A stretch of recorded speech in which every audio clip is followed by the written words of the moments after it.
Tonight at 10, a major offensive to retake the city of Mosul, the last big stronghold of so-called Islamic State in Iraq.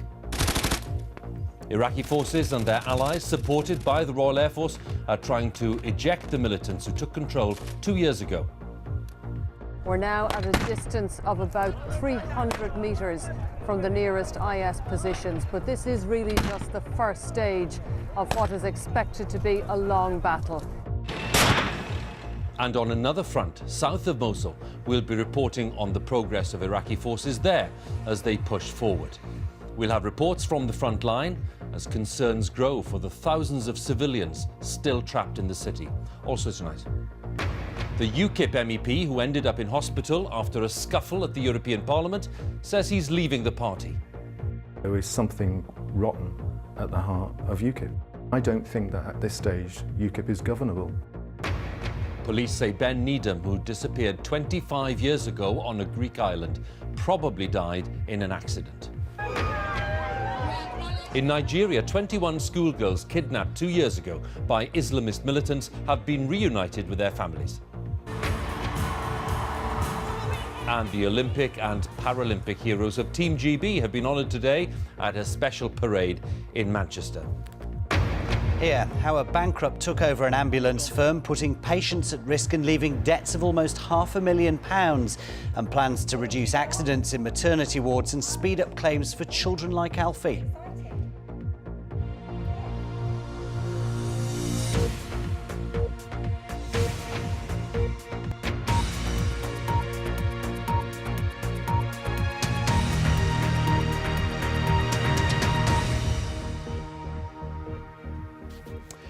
Good evening. The last major Iraqi stronghold controlled by so-called Islamic State is under attack tonight from thousands of Iraqi and Kurdish forces. The Iraqi Prime Minister has declared that the hour of victory has arrived. The troops are advancing on the city of Mosul, more than 2 years after IS forces took control there.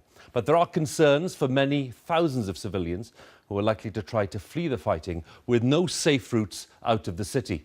Our correspondent Ola Gearin is with Kurdish forces, the Peshmerga, northeast of Mosul. At first light, the advance on so-called Islamic State.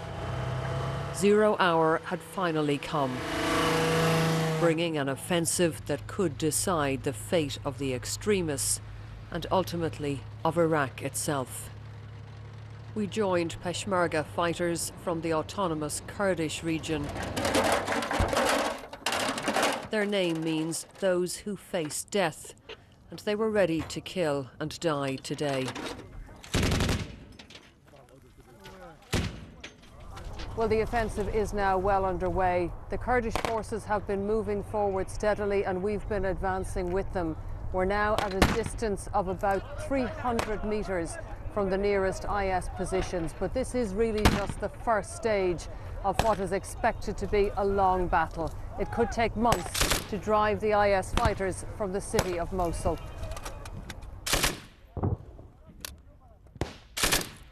First, they have to be flushed out of the villages up ahead. There were only a handful of IS remaining, but the Peshmerga weren't taking any chances. Here's what happened when one attacker approached with a suspected car bomb.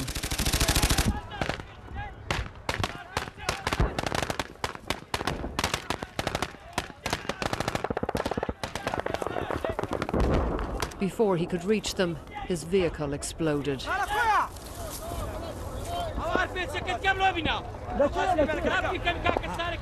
IS attempted at least 3 more suicide and truck bomb attacks, but the Kurds pressed on, with help from airstrikes by the US-led coalition. The Peshmerga say they are fighting a global battle. We have a powerful enemy. They are not just fighting the Kurds or the Shia, says Colonel Chico Herky. They are fighting the whole world. We want to defeat them for everyone's sake.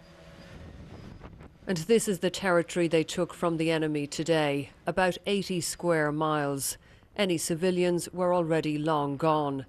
There was little enough resistance here, but it will be a very different picture inside Mosul. The Kurds are supposed to clear a path to the city, not go inside it. But as they drive out IS, they've been adding to their territory, and what they have captured, they intend to keep. Just one of the ways in which the battle for Mosul could spell the end of Iraq. Orla Gearan, BBC News, on the Al-Hazar front line. Well, as Orla was underlining there, the assault on Mosul is the biggest military operation in Iraq for several years, with different groups approaching from each side of the city. Commanders say they've made good progress, but IS is also claiming to have destroyed armoured vehicles using suicide bombers. Our defence correspondent, Jonathan Beale, is with Iraqi army forces south of Mosul. The Iraqi army is throwing everything it has into this fight to liberate Mosul. At night, tanks and armoured vehicles manoeuvred into position, ready to begin the offensive. This day one of what could be a long campaign. Just before dawn, they began their push forward. We travelled with them in a bullet-ridden Humvee, our convoy tentatively moving forward in the tracks already cleared of roadside bombs. 2 years ago, the Iraqi army fled from IS, but now with Western help, the tide is turning. At our first stop, an Iraqi commander pointed out the positions still under IS control. They'll have to clear about 80 villages before they reach the outskirts of the city. But they tell me they're determined to defeat IS in their last major stronghold in Iraq, even though the conditions are harsh. We continued the move north, deeper into IS-held territory, looking out for potential threats. The first phase of this operation is slow and careful. We're travelling through desert and the Iraqi army are taking village by village. The main threats here are minefields, suicide truck bombs and mortars. And we're still about 30 miles from Mosul itself. Then the first signs of resistance. A tank fired at a suicide truck bomb before it could wreak its havoc. This the aftermath of the massive explosion. They used a rocket when they spotted what they said was an IS convoy about to make an escape from one of the outlying villages. But they say they're also being helped with intelligence provided by Iraqi citizens still living under IS control. They gave us a lot of information, how they escape, how many they carry weapon, they don't carry weapon, they have a motorcycle, they have a heavy machine gun, they don't have it, they escape north, east, west. So you've got people inside who are passing information to you? We have sources.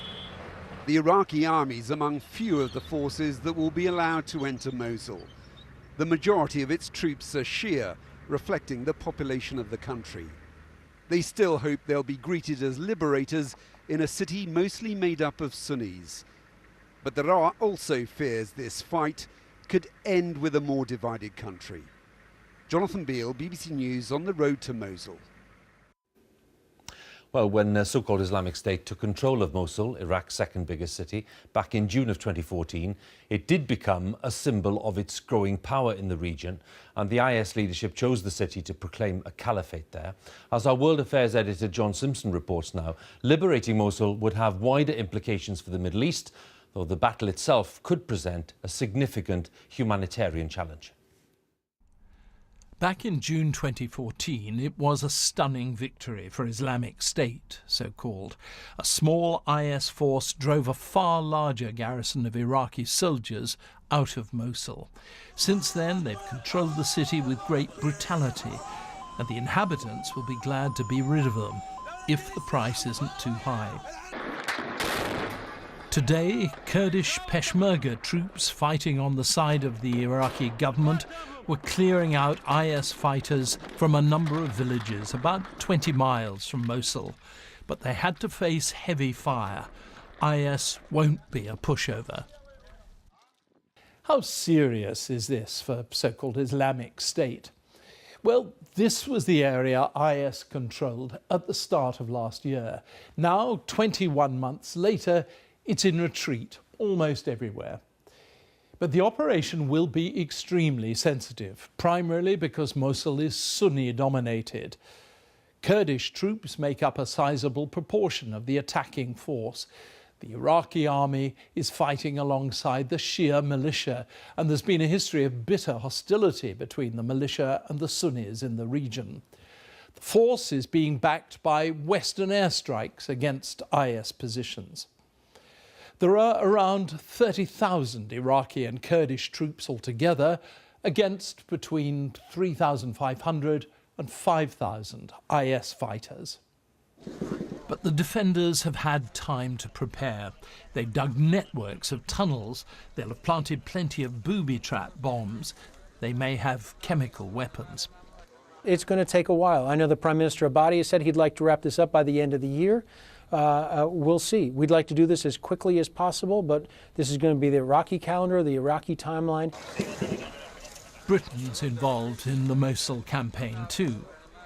As recently as yesterday, our Typhoons and unmanned aircraft were striking terrorist positions on the outskirts of Mosul, and our army has been helping to train the Iraqi and Peshmerga forces who will be doing the fighting. We're not putting combat troops on the ground into this operation. The real danger is that the attack on Mosul could result in a humanitarian disaster.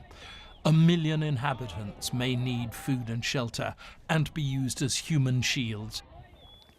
Whether this will be seen as a victory for the Iraqi government depends entirely on what happens to Mosul's civilians. A humanitarian disaster would, of course, rebound very badly on the government. It certainly won't be easy. Back to you, Hugh. John, thanks very much. John Simpson there for us. And a quick reminder that there's more on that story on our website, including further analysis and background from John and his colleagues about the fight against IS in Syria and Iraq, bbc.co.uk/news. Now, the MEP, Stephen Woolfe, who at one time had ambitions to lead UKIP, has told the BBC that he's leaving the party, saying it's become ungovernable and in a death spiral. He said there was something rotten at the heart of UKIP. Mr Woolfe also revealed that he'd made a police complaint following an altercation which led to him needing hospital treatment. Mr Woolfe has been giving more details of that incident, as our political correspondent Alex Forsyth tells us. This was Stephen Woolfe 10 days ago, in hospital after an altercation with a fellow UKIP MEP. Mr Woolfe says he ended up here after a meeting in the European Parliament became heated.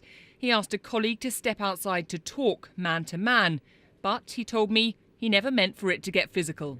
He rushed at me, a blow to my face, forced me back through the door. A punch to your face? It's a blow.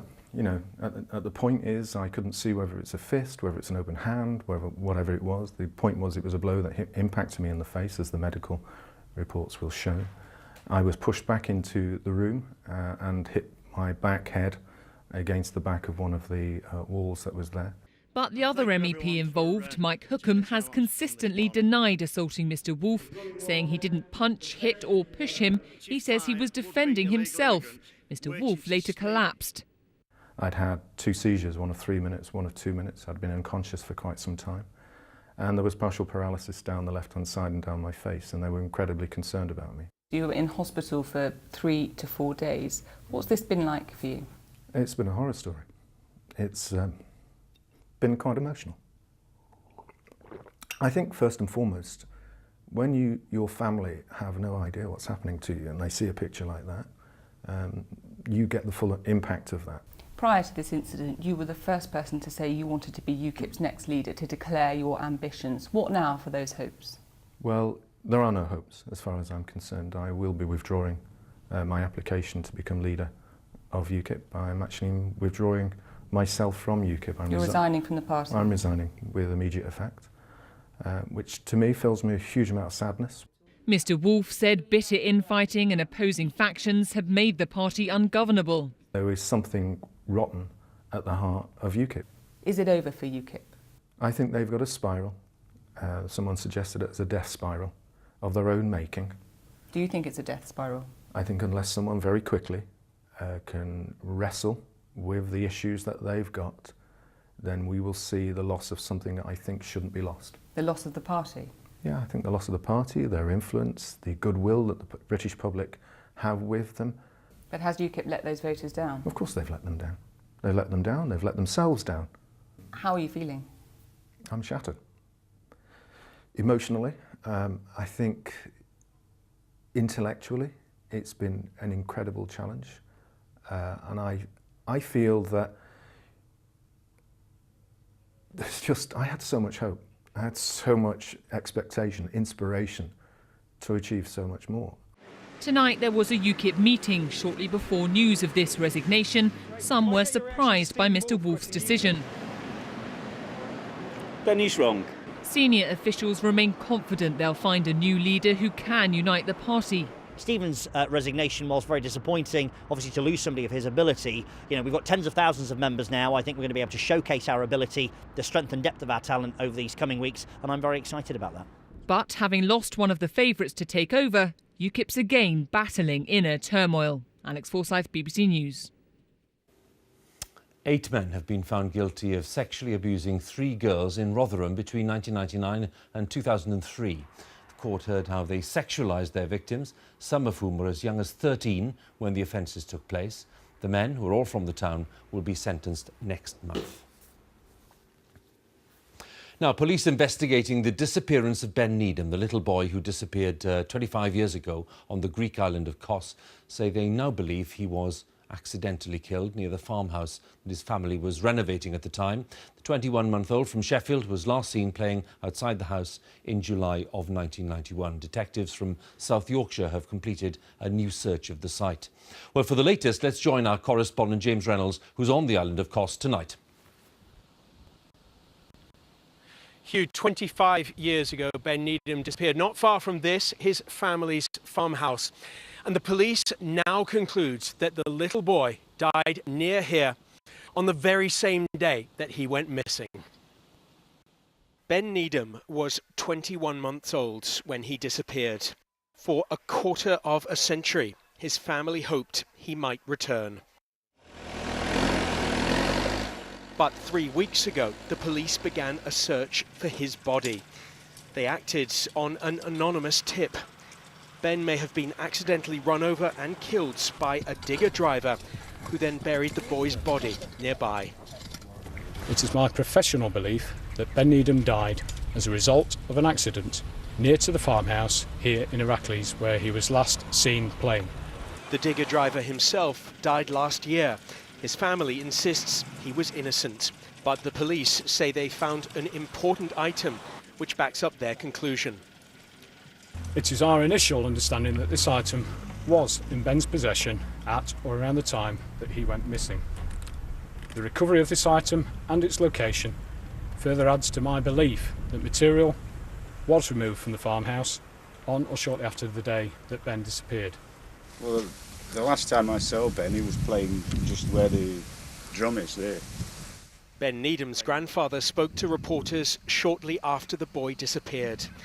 For weeks, then years, his family searched for him. They believed he'd been kidnapped. I've just got to keep that hope for Ben's sake, because we love him too much to give up. Won't give up. The campaign took over Kerry Needham's life. She insisted that her son was still alive. But as this final search began, she came to accept that he may have been killed. I don't think the police would have given us this information if it wasn't what they thought. The official search for Ben Needham began and has ended in the same area. It finishes without a body for his family to bury. And so this farmhouse and these fields may have to serve as a memorial to a boy the police believe died more than a quarter of a century ago. James Reynolds, BBC News, Kos. 14 teenage boys who have been living in the Calais camp known as the Jungle have arrived in the UK to be reunited with members of their families. The children, aged between 14 and 17, were taken to a visa and immigration centre in Croydon today, where they were to be assessed before being reunited with relatives who are already in Britain. Russia has announced a pause in the bombing of Aleppo in Syria on Thursday to allow rebels and civilians to leave the area. EU foreign ministers have strongly condemned Moscow for causing what they described as untold suffering in the rebel-held east of the city. The ministers called for a ceasefire, but they did not agree on any new sanctions against Russia. Now, in her first interview as chair of the Child Sex Abuse Inquiry, Alexis Jay has told the BBC that she has no intention of reducing or limiting its scope.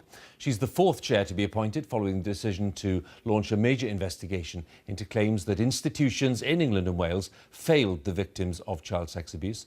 Alexis Jay has been speaking to our Home Affairs correspondent, Tom Simons. What went on here is one of the reasons for the public inquiry into child sexual abuse. Paul Connolly is taking part.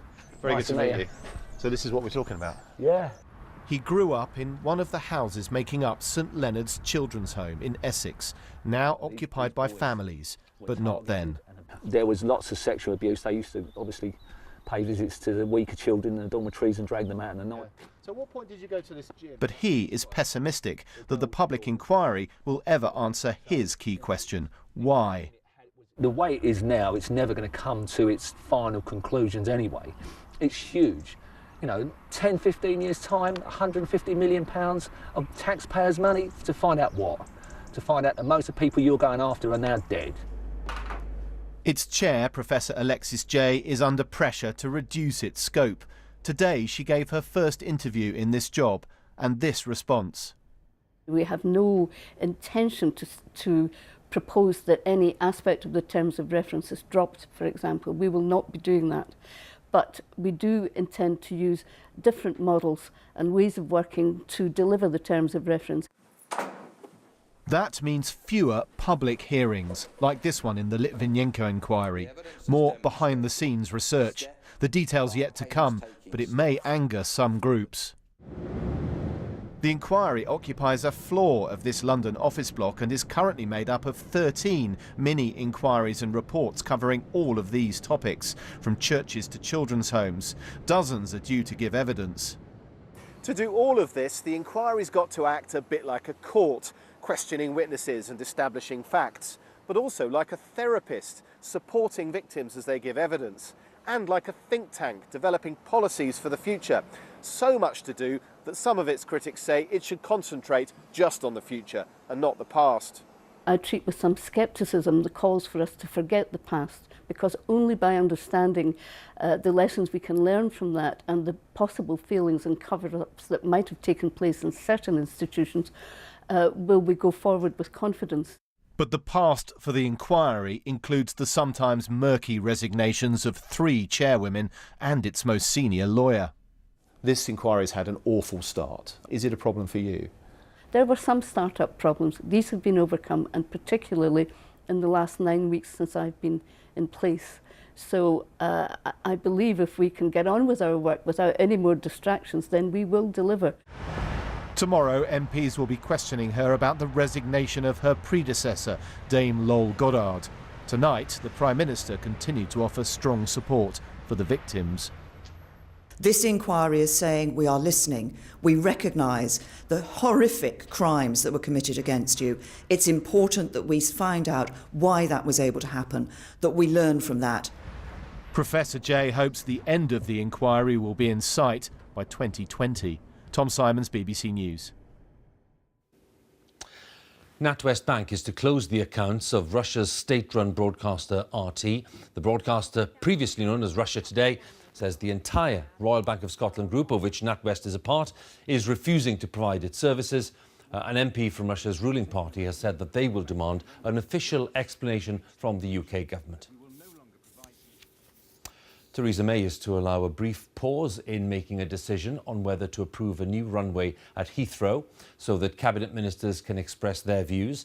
The BBC has been told that expanding Heathrow is the preferred option, but the Prime Minister has made it clear she wants to hear the wide-ranging opinions of government colleagues. Now, in Nigeria, 21 schoolgirls kidnapped by Islamist militants in the town of Chibok have finally been reunited with their families. The girls were held for more than 2 years by the jihadist group Boko Haram. One girl said she'd thought the day of her release would never come. During a celebration in Abuja, Nigeria's information minister said that negotiations were underway to get another 83 girls freed from captivity, as our correspondent Martin Patience tells us. Joy and disbelief. After 2.5 years, they're free at last. Daughters reunited with their parents. It was a time for celebration, but also reflection. Praise the Lord. We're so excited. We never thought this day would come. These girls were among the 276 students abducted by the Islamist group Boko Haram. Speaking at an event to mark their release, one girl describes the horrors they endured. I never thought I would see you again. There was a day when a bomb dropped by a jet exploded close to where I was. It is only by God's grace we survived. For 30 days we were without food, but yet we are here. The parents wanted their daughters to get an education, but it was a choice they thought had cost them their children. I said to her, "Are you really alive?" And she replied, "Yes, I am." We both burst into tears. What did she tell you about her time in captivity? They were told their parents were no longer alive, that they'd been killed. All they did was cry. They never imagined that they would see us again. And we ask that you... Officials say negotiations are continuing, but dozens of students reportedly don't want to come home after marrying fighters. For now, these girls are celebrating their freedom, but recovering from their kidnapping won't be easy, especially when most of their schoolmates are still being held. Martin Patience, BBC News, Abuja. Now, thousands of people have lined the streets of Manchester today to pay tribute to Great Britain's Olympic and Paralympic teams and their record-breaking success in Rio. Between them, the two teams won a record 214 medals, both of them coming second in their respective medal tables. Our sports editor Dan Rowan watched the celebrations and he sent this report. It was a city bursting with pride. Manchester basking in gold today as more than 150,000 people gathered here to celebrate a sporting success the whole country had shared in. For those who'd starred in Rio, today's victory parade, a moment to cherish. Oh, it's awesome. There's so many people out here to support us, and just to be able to say thank you back is an amazing opportunity. It's just when it hits home just how much it means to people, what you achieved. Yeah, it's crazy. Like, since we've got back, it's been non-stop, and you're in a bubble when you're at the games, and you come back and it's just like, wow. So yeah, it's been awesome. Supporters had clearly done their maths. 147 of those medals came home from Rio with Paralympics GB. Team GB also beat all expectations, remarkably surpassing their London 2012 tally. Both sets of athletes defying the odds and coming second in their respective medal tables. It's really nice to see the number of people out on the streets today just to kind of welcome you and cheer you on. Thanks for your time. I'll leave you to it. I'm just going to speak to your brother, Johnny, over here. If we can quickly grab a word. Johnny, it's quite something, isn't it? Oh, it's absolutely incredible. When you're in Rio, you're in your own little bubble, so to come out here and experience what you miss from Rio is very, very special, you know. Thank you to everyone for coming out. Despite the occasional downpour, nothing was going to dampen spirits. And those who braved the Manchester weather had this message for their heroes. They're absolutely fab. It's been so good to see them, and we're so proud to be British. Go Team GB! Woo! Amazing. And it got me out of school. The procession ended in a packed Albert Square, where the 350 athletes came together on stage. Among them, perhaps the most famous face, Jessica Ennis-Hill. This a fitting farewell for the heptathlete after announcing her retirement last week. In my heart, I knew that this was the right decision and the right time to do it, but it's still very difficult to actually make it public and say it. And, you know, the messages and the support that I've had over the years is, you know, it's been incredible. So I can't thank you all enough. It's been very special. Well, if Britain's Olympians and Paralympians wondered just how much their remarkable achievements in Rio this summer meant to the millions watching on back home, this is the emphatic answer. And this was an occasion truly fit for heroes. These athletes have turned Great Britain into a sporting superpower. Today, their efforts received due recognition. Dan Rowan, BBC News, Manchester. Usual reminder that Newsnight's about to begin on BBC Two. Here's Evan. Well, Stephen Wolfe does not want to be leader of UKIP. We know that because he's resigned and says the party's in a death spiral. We'll be getting a reaction from a man who still does want to be leader. What is going on in UKIP? Join me now on BBC Two, 11 p.m. in Scotland. That's Newsnight with Evan here on BBC One. It's time for the news where you are. Have a good night.